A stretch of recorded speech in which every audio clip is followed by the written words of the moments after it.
Welcome to News Hour from the BBC World Service. I'm Razia Iqbal. The footage was seen around the world. The knee of a white police officer on the neck of an African American who kept saying he couldn't breathe, and then he died. The jury for the trial of the police officer is chosen today, and there's a lot at stake. I believe that it shows us how much our government cares about us or not. In the interview with Oprah Winfrey, the Duchess of Sussex reveals what was being discussed when pregnant with her son Archie. He won't be given security. He's not going to be given a title. And also concerns and conversations about how dark his skin might be when he's born. And who's the first English feminist? We'll find out what Cambridge University thinks. First, the latest world news.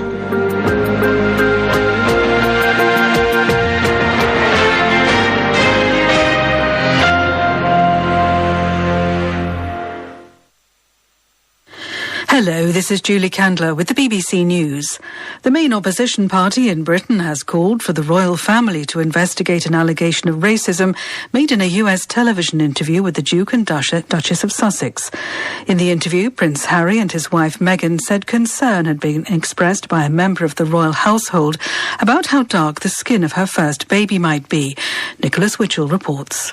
However bad the palace thought it might be, this was surely worse, with Meghan saying she felt so isolated and unprotected within the royal family that she was driven to thoughts of suicide, that her senior figure dissuaded her from seeking help because it wouldn't look good, and the deeply damaging claim that an unidentified member of the royal family raised concerns about how dark the skin of her and Harry's child would be. Harry said he felt let down by his father and needed space from his brother.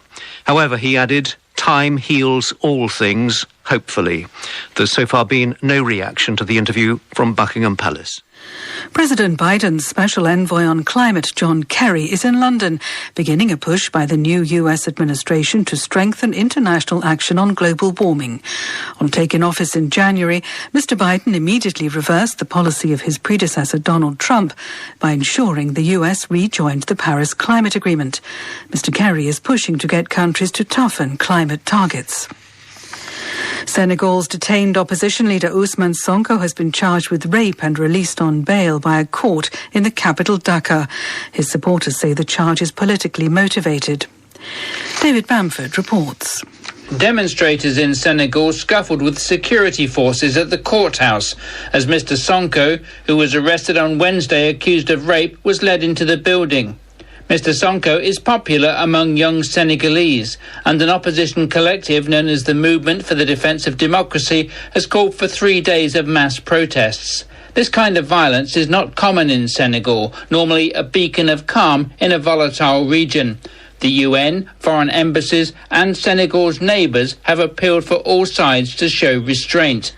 A media watchdog in Afghanistan says more than 300 women journalists and media workers have left their jobs due to security threats in the past 6 months. Our South Asia editor Ann Brasanatirajan has the details. There has been a spate of targeted attacks on Afghan civil society activists, journalists and officials in recent months. Rights groups say women media workers are particularly vulnerable. Last week, 3 women working for a private TV channel were killed by gunmen in the eastern city of Jalalabad, which caused widespread outrage. A news presenter and a driver from the same channel were killed last December. Militants from the Islamic State group said they had carried out those attacks. World News from the BBC. Several hundred Uyghur Muslim women have been demonstrating near the Chinese consulate in Turkey's biggest city, Istanbul, against human rights abuses in the Xinjiang region. The women carried sky blue flags used by Uyghur separatists who seek the creation of a state called East Turkestan.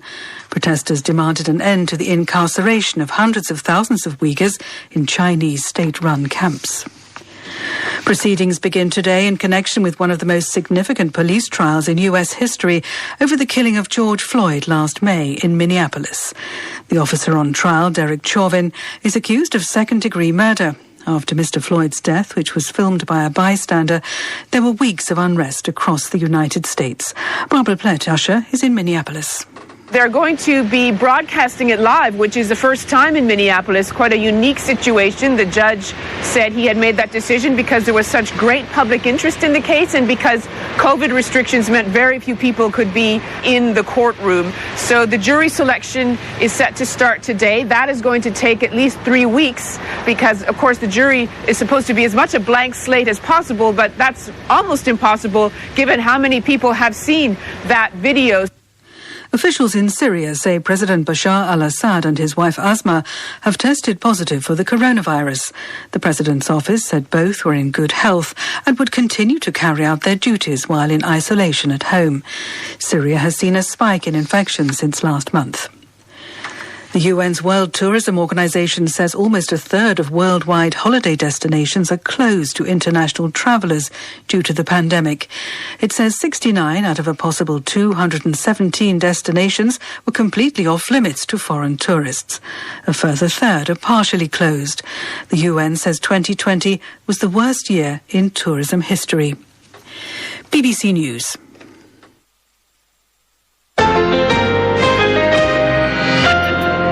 Hello, I'm Razia Iqbal. Welcome to NewsHour from the BBC World Service. It comes to you live from our studios in central London.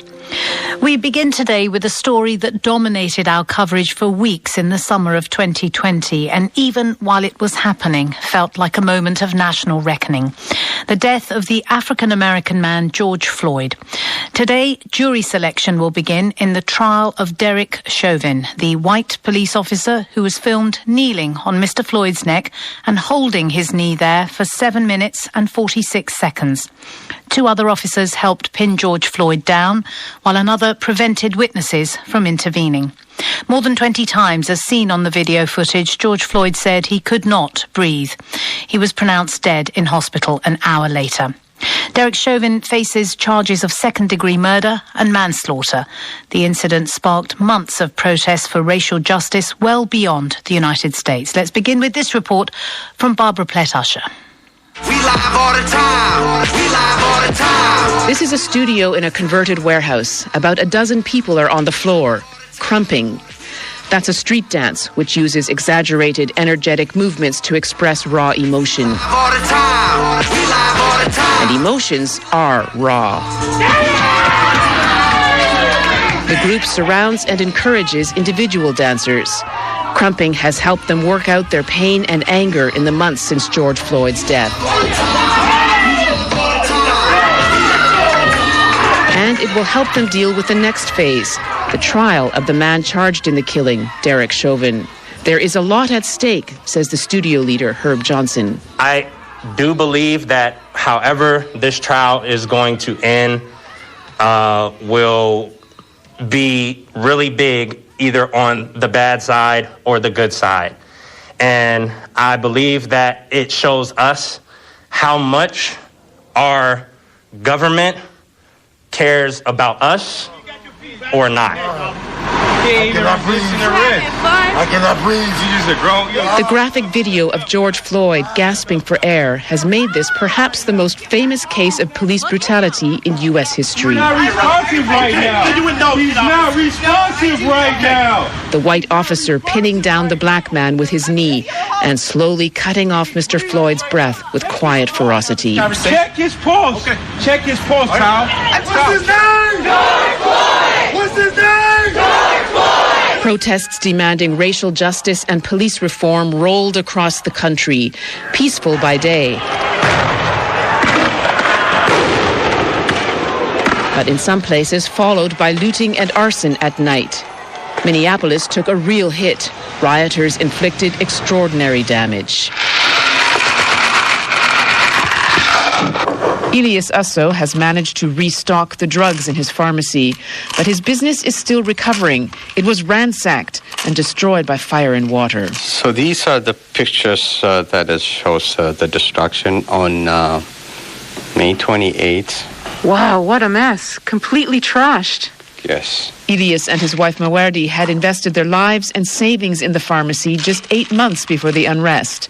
So the trial, it kind of brings a nervousness and bring back some of the flashback what happened in the past during the civil unrest.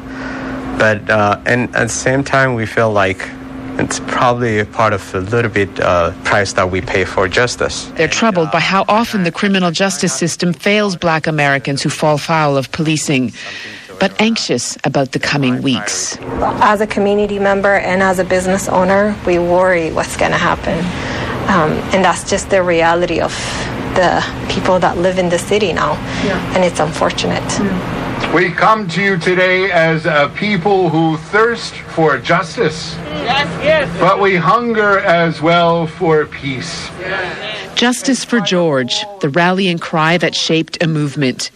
Activists and faith leaders gathered outside the courthouse for a prayer service, aware now they face a moment of reckoning. Amen. Trials in police killings are rare in a nation that seldom punishes cops for the way they use force. So this is a test case on whether anything's changed, about holding police officers to account and about attitudes towards racism and policing in America. How sweet the sound that saved a wretch like me. That report was from Barbara Plett-Usher in Minneapolis. Let's hear now from Anika Robbins. She is chair of Minneapolis Commission on Civil Rights and founder of Black Votes Matter in Minnesota. The mood in Minneapolis right now is tense, but prepared. We want justice. You know, there's been a lot of planning and preparation from our city and county and state law enforcement. We've been in meetings with those entities, trying to get a sense of what kind of plans are in place to protect citizens, but also to protect the right to protest.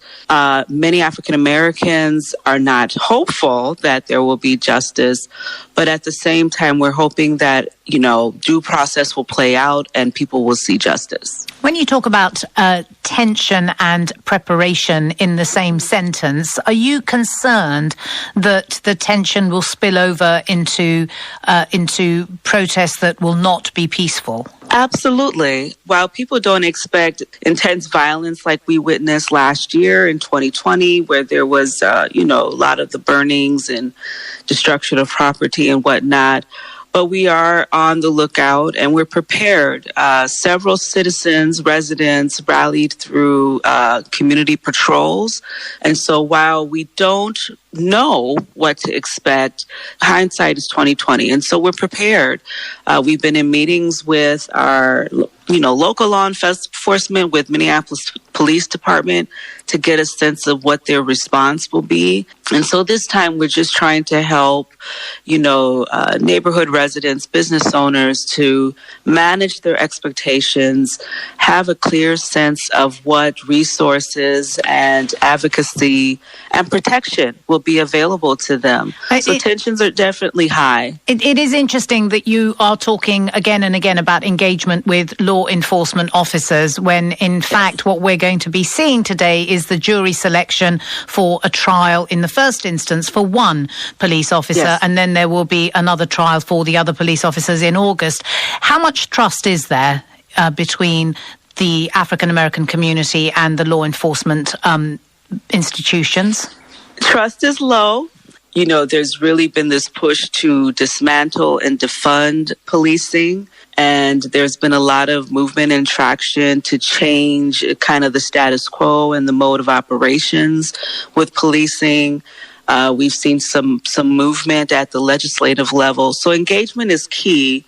And, while the community may be divided in wanting no law enforcement, there are other members of community who believe that they are essential. The track record of police being accountable in the United States, particularly in cases like this, when the victim is an African American, is not a good track record.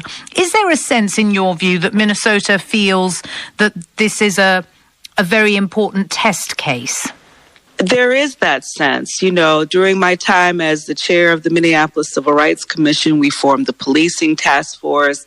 I think the world saw for the first time really what Black people have been saying all along. To witness firsthand a Black man you take his last moments of breath on video, there's no denying that. And so people realize that there is time for change. Caucasian Americans realize that they can no longer sit idly by, and that there is a big problem with racism worldwide. And I believe that people of color are ready to rise up and confront it, and the world needs to be prepared for that. That was Anika Robbins, chair of Minneapolis Commission on Civil Rights, founder of Black Votes Matter in Minnesota. Jury selection, as we know, in the Derek Chauvin case begins today. Let's talk to Philip Stinson, who is a criminal justice professor at Bowling Green State University in Ohio. He tracks police crime. Tell us first about this questionnaire that potential jurors are being given. What's on the questionnaire? Well, the questionnaire is actually a 16-page questionnaire. And what's unique about the questionnaire is that it was sent out by the county, presumably to thousands and thousands of prospective jurors last fall.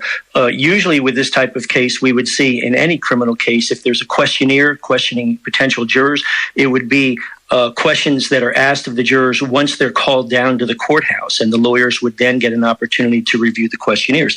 So this is a typical questionnaire, but the timing of it is unusual, and the number of people that were asked to fill out the questionnaire. It asks each person about their media habits. If they watch television, what do they watch? What podcasts they pay attention to, listen to, their personal contacts with the police, ask questions about their background. It also asks questions about their opinions regarding the criminal justice system and whether they have the ability to serve on this jury.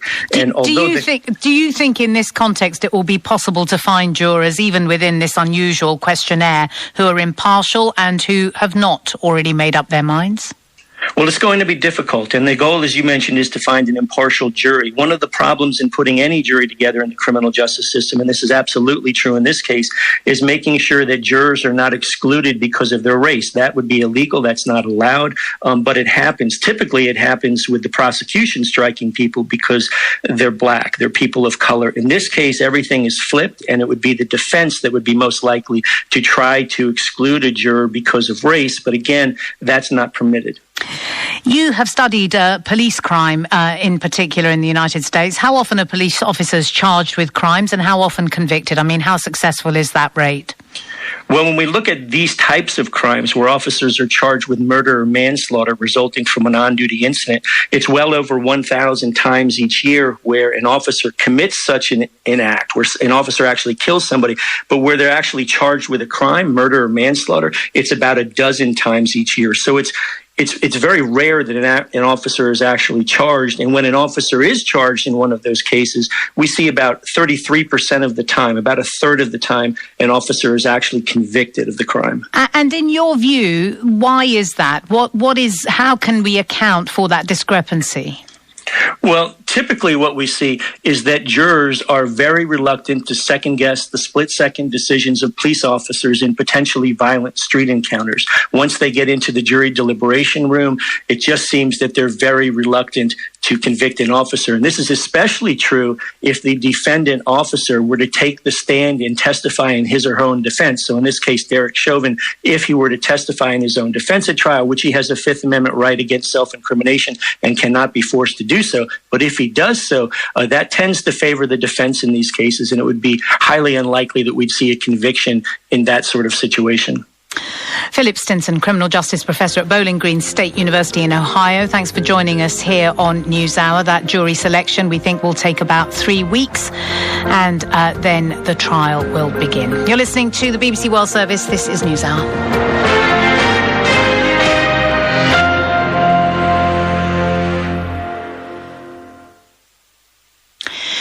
Coming up later in today's programme, the Duke and Duchess of Sussex have accused members of the British royal family of failing to protect them, and in one case of racism. In a devastating interview on American television, Prince Harry said he felt let down by his father, the heir to the throne, Prince Charles.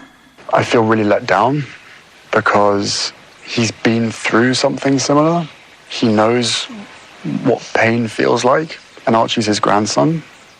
But at the same time, I will always love him. But there's a lot of hurt that's happened. Do stay with us for that story, and indeed in connection with it, Britain's main opposition party has called for an investigation into an allegation of racism in the royal household. President Biden's climate envoy John Kerry is beginning a new US push for international action to limit global warming on a visit to London. And Afghanistan's media watchdog says more than 300 women journalists have left their jobs in the past 6 months because of security threats. This is Razia Iqbal with NewsHour live from the BBC in London. Switzerland has narrowly voted in favour of banning face coverings in public, including the burqa or niqab worn by Muslim women. Official results in Sunday's referendum showed the measure had passed by 51.2% to 48.8%. The proposal came from the right-wing Swiss People's Party, the SVP, which campaigned with slogans such as "Stop Extremism."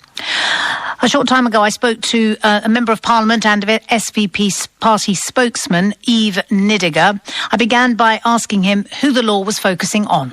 It's a question of public decency. Everyone is free to dress the way one likes, but there's limits to that, and one of them is you cannot walk in the streets naked. You cannot show everything of yourself, and in the same way, you cannot hide anything of yourself if you share a common territory, a street or a public area. And the campaign that you ran showed women wearing black niqabs, and you were putting out warnings of Islamic extremism. So the focus was very much on Muslim women who choose to cover their faces entirely apart from their eyes. Is that right? Well, besides hooligans and gangsters attacking a bank, usually those people who do hide their face completely are women doing that in the name of some religious order. And we understand that there are fewer than 30 women who do that in Switzerland. Nobody knows how many they are. But the question is not so much how many they are. The question is an idea of principle. Swiss people, they like to feel at home, and they like to have what they consider as decency respected on their territory. Regardless how many, there are not so many people walking naked in the street either, but exhibitionism is in the criminal code. We have certain rules. We consider that human beings have a right to see each other when they cross each other in the street, and hiding completely yourself and depriving your fellow citizens from anything about who you are is just indecent. And whoever does that cannot be accepted.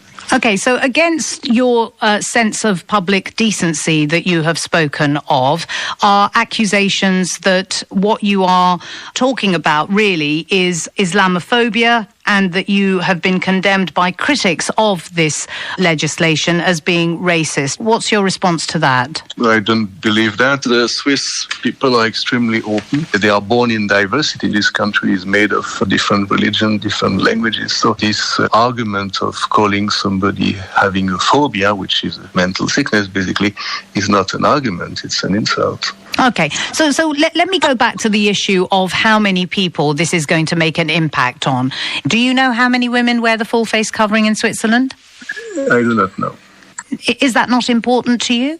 No, I do not know how many people want to walk through the street naked, and I don't care. You don't know how many people will want to drive over 100 kilometers per hour when you put a sign that it should be only 100. This is not the issue. We put limits, and people feel today that the limit has to be put, and they voted that, and that's democratic, and this is it.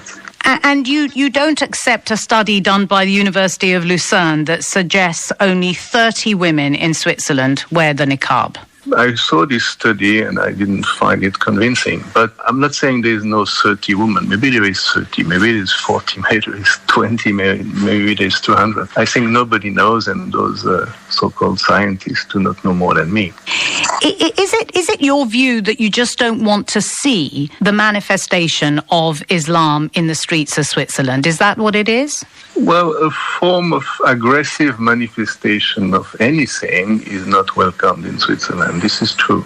Some people feel they have to live the same way we used to live in the 8th century. Okay, that's their choice.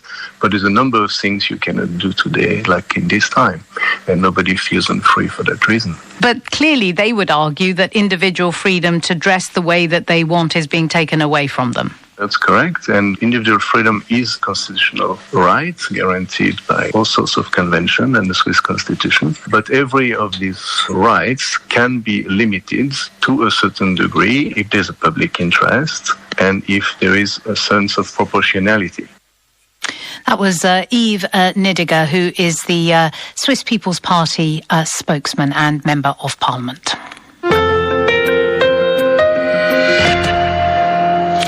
To Senegal now, which until a few days ago enjoyed a reputation as one of West Africa's most stable democracies. Supporters of the now jailed opposition leader Ousmane Sonko have called for 3 more days of protests following last week's demonstrations. At least 5 people were killed in violence last week. A top Senegalese official has said the country was on the verge of an apocalypse. I've been speaking to the BBC's Emily Nsingin Kosi, who is in Dakar. Today is the day the Sonko is supposed to appear in court again. He appeared in court on Friday, and today he was due to appear.